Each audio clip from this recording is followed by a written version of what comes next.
when we talk about Hall of Famer, he's a Hall of Famer. But nobody has the remedy on how to beat Floyd Mayweather.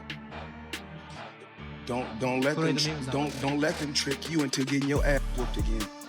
I'm still young, so and I'm always active with this sport. What I have done and accomplished in boxing, I think it's one of a kind, because to get a different weight division is not that easy. Him and me, we taking care of our body, and then we always work out almost every day and playing basketball like that. So right now, I still can fight. I feel like I'm still young. I mean, nothing changed. Floyd Mayweather and Manny Pacquiao come face to face once again before their highly anticipated fight. Both boxing legends, known for their incredible achievements, are preparing to battle in the ring again. Manny Pacquiao reminds Floyd not to underestimate him, pointing out his own legendary career. He makes it clear that he also belongs among the greatest fighters in boxing history. To boast what I have accomplished in life, but I'm just saying this to repeat you might forget that accomplishment.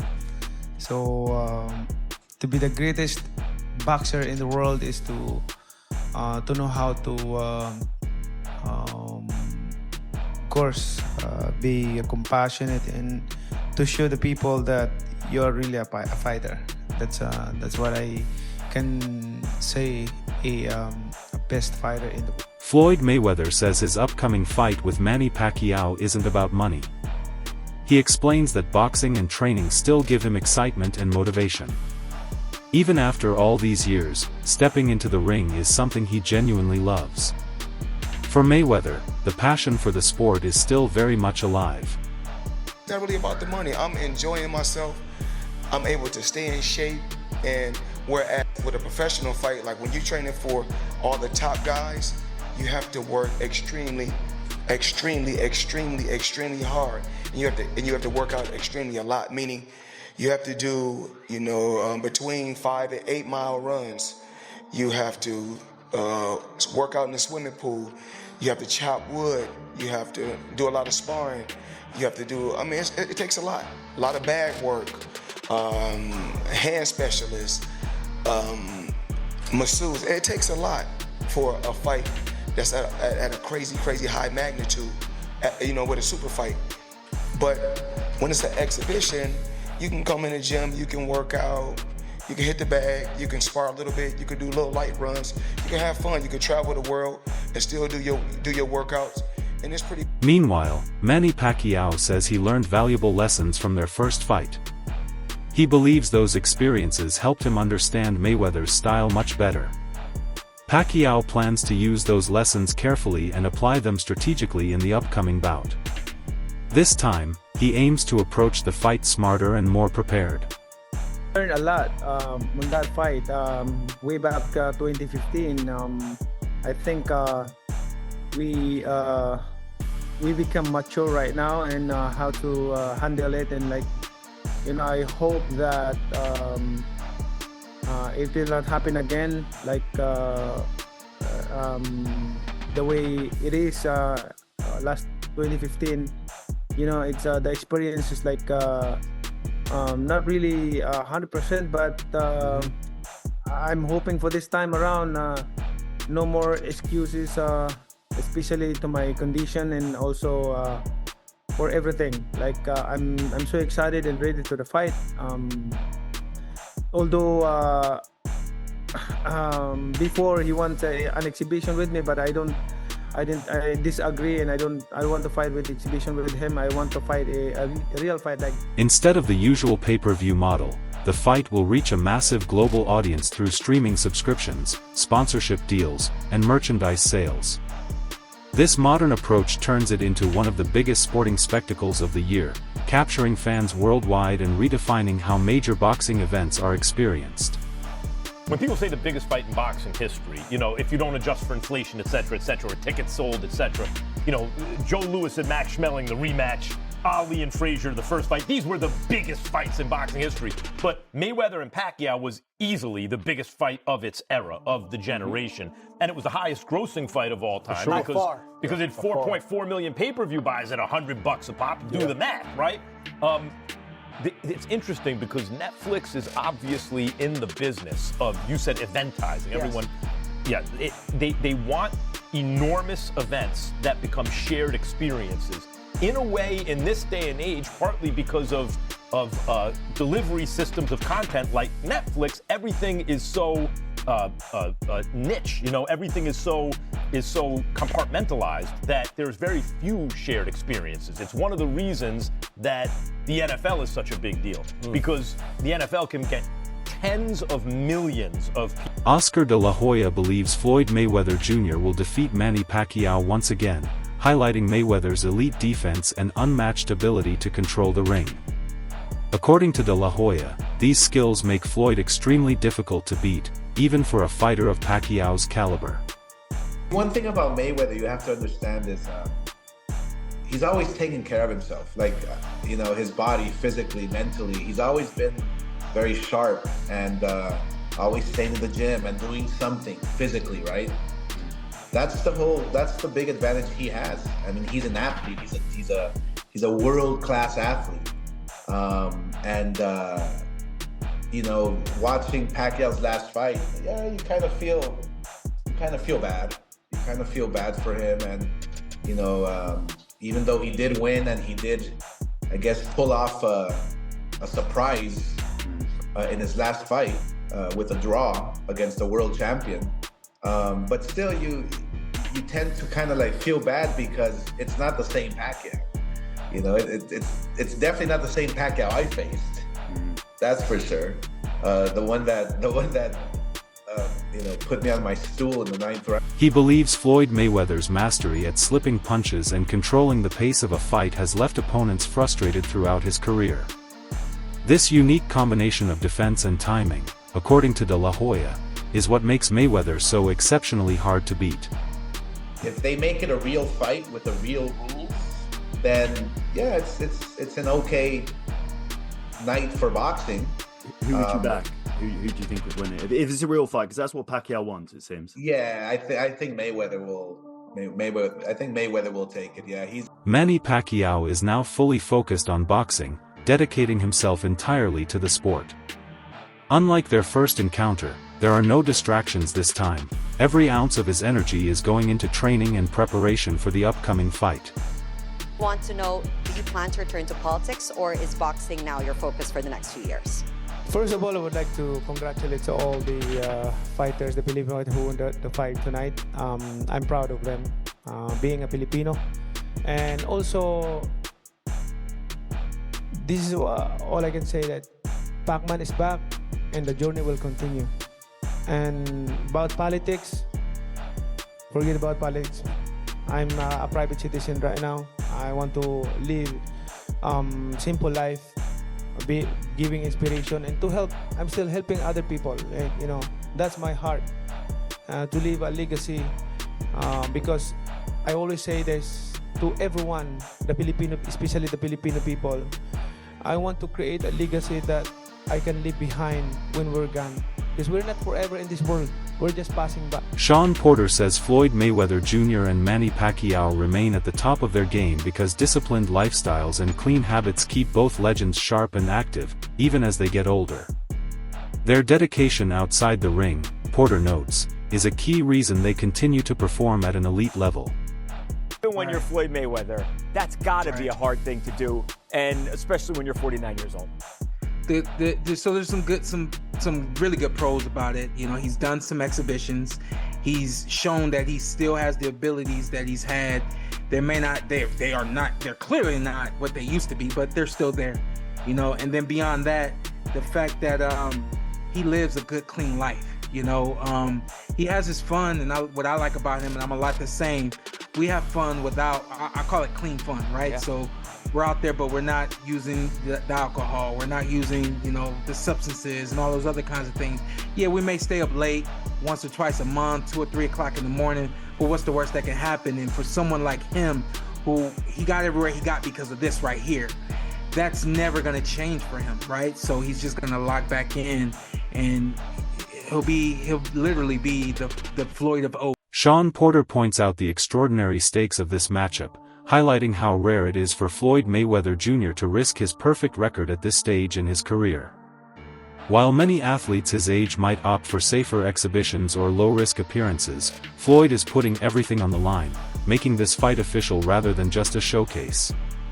Porter emphasizes that this commitment to compete seriously is what captivates fans and draws global attention.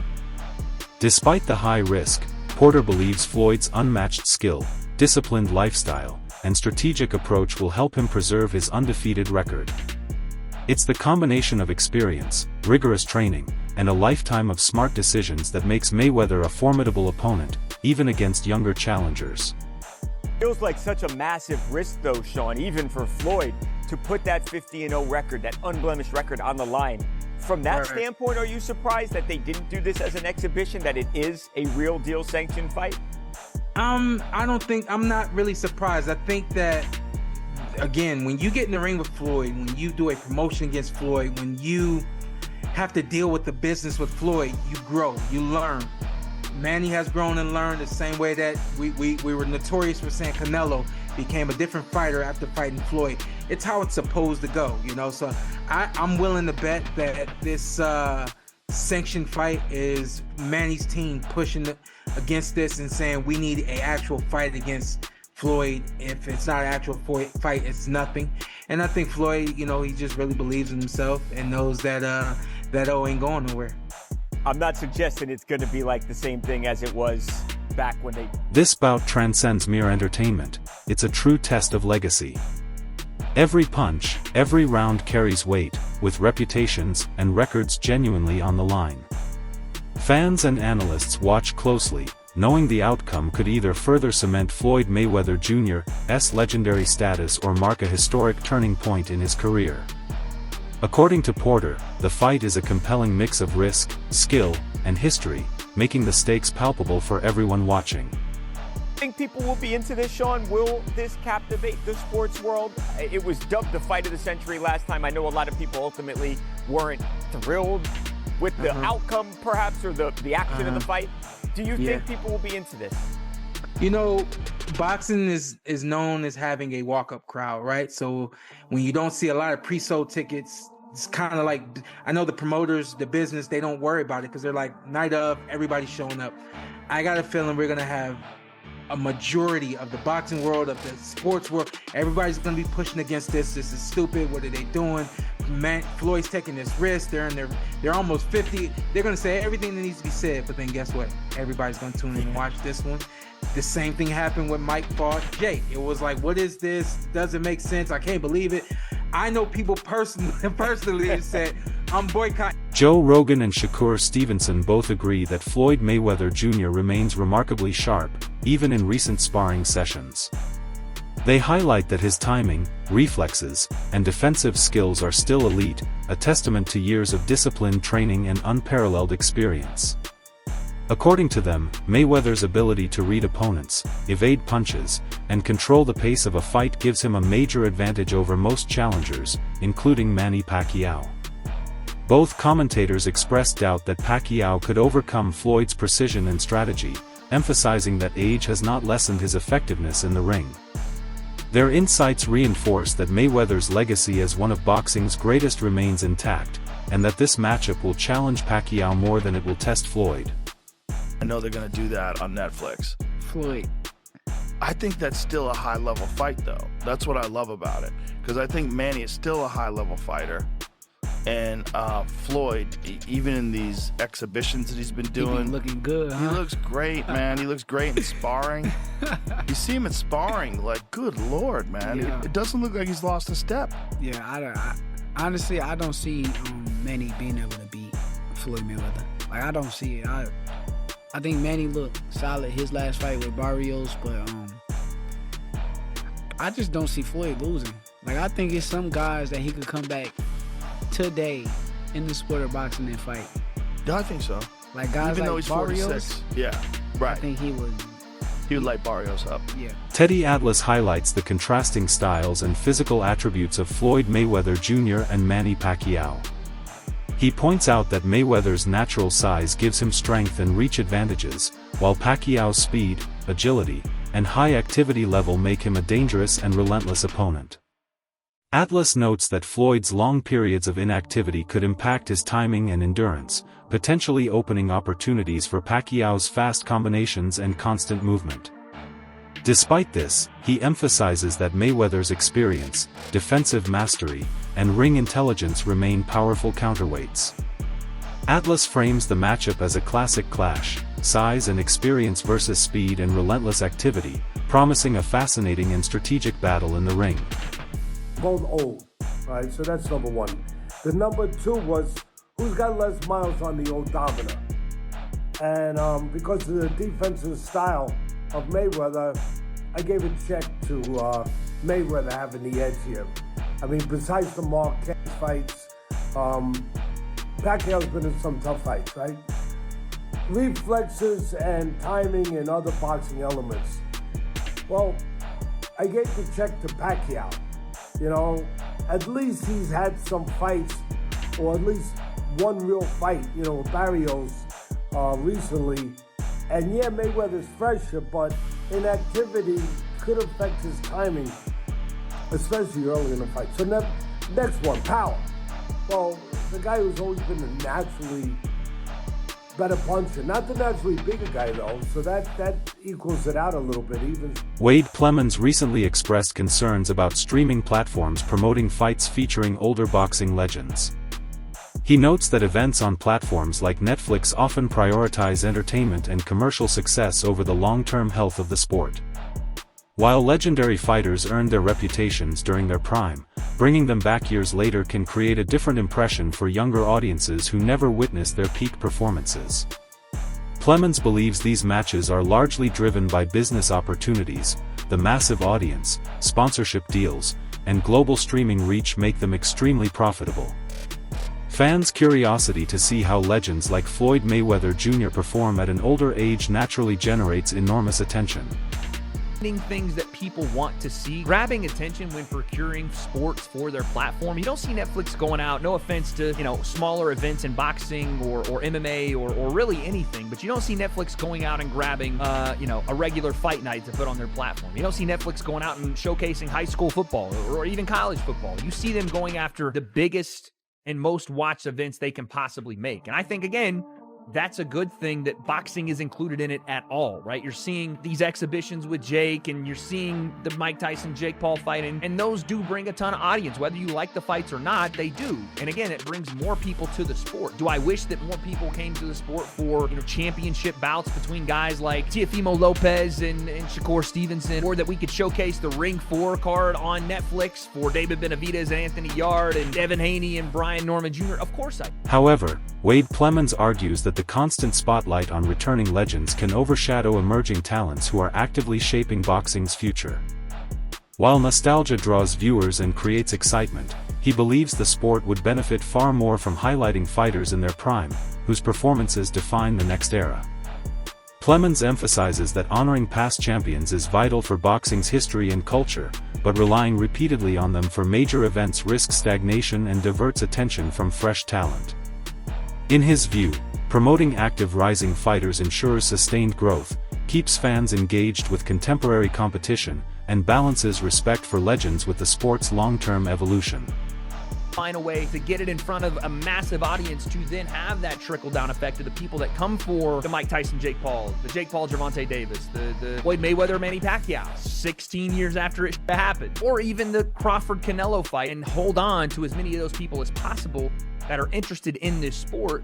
And in that way, again, everyone eats. And I think it is good for boxing. Now, you're always going to have this discussion of like, what's better for the sport? Is it a good thing? Is it a bad thing? You're going to have people that go, no, I don't want to see this because they're two legends and are going to look like lesser versions of themselves than we remembered. And in that way, it may hurt their legacy. I'm not one of those people. I can separate the best from when they were the best to what they are now. And if these guys were, I mean, Floyd's close to 50. He might be 50 at this point. I don't even know. This is going to be a lesser version of that, but it's not like, you know, someone in their 60s doing this, or even Mike in his late 50s doing this. past. And even then, I could separate like Jake Paul beating Mike Tyson in a pro bout. Tim Bradley reflects on the upcoming fight between Floyd Mayweather Jr. and Manny Pacquiao, acknowledging the realities surrounding it. He states, "It's a sad thing, but it is what it is," emphasizing that despite public opinion, the fight is happening for clear reasons. Bradley explains that Mayweather wouldn't step into the ring unless he genuinely believed he could defeat Pacquiao. He describes Floyd as sensitive and strategic, always feeling the need to maintain an advantage. Bradley notes that watching Mario Barrios' defeat to Ryan Garcia boosted Mayweather's confidence, reinforcing the belief that his own skills surpass Barrios's. Mayweather trusts that his experience, hand speed, and disciplined approach keep him capable of beating Pacquiao, even as he nears 50 years of age. He needs money, that's why. All the rumors are true. It's a sad thing, but it is what it is. But it is what it is. And you know one more thing. Mayweather, if Mayweather didn't believe that he can beat Manny Pacquiao, he wouldn't be in the ring with him. Yeah, you know Mr. Sensitive. I love Mayweather, but let's keep it a buck. Oh, he's sensitive as hell. Not only is he sensitive, the man, he's insecure like hell. He's insecure, and he gotta have a leg up on your ass. And he saw the Barrios fight, and Barrios just got smashed by Ryan Garcia. And then now, he like, well, Barrios is all right. I'm better than Barrios. Even though I'm damn near 50, I'm still better than Barrios, my experience. Tim Bradley also highlights the role of modern platforms like Netflix, noting that the streaming service now seeks premium content and is willing to invest heavily in it. He credits Jake Paul for opening the door that allows older legends like Floyd Mayweather Jr. and Manny Pacquiao to step back into the spotlight, making such events financially rewarding. While Bradley appreciates that legends are getting this opportunity, he personally feels the timing is late. Nonetheless, he predicts the fight will draw massive global attention. In his view, although everyone will tune in, Pacquiao does not have the ability to defeat Mayweather at this stage of his career. Has some exhibitions, I know I can still do this. That's what he thinking. He like, I still can do this. I can beat Manny Pacquiao. I saw what Barrios did to him. So, that's the reason why this fight is happening. The rumors are damn true. It's sad, but it is what it is. And you know what? The money right now for content is crazy. Netflix is paying for any type of great ass content, man. If you seen the change with Netflix, man, I almost canceled my damn subscription with Netflix because I got sick and tired of seeing the same boring ass shit on Netflix. And now they got this woman in place now, and she's seeking out, and she want the best of the best content. You know, they got podcasts and stuff all on Netflix now. I mean, it has grown crazy. So, you know, Jake Paul opened up Netflix Avenue. Yeah, he opened it. That's a wrap for today's video. Stay tuned for more updates and insights from the world of boxing.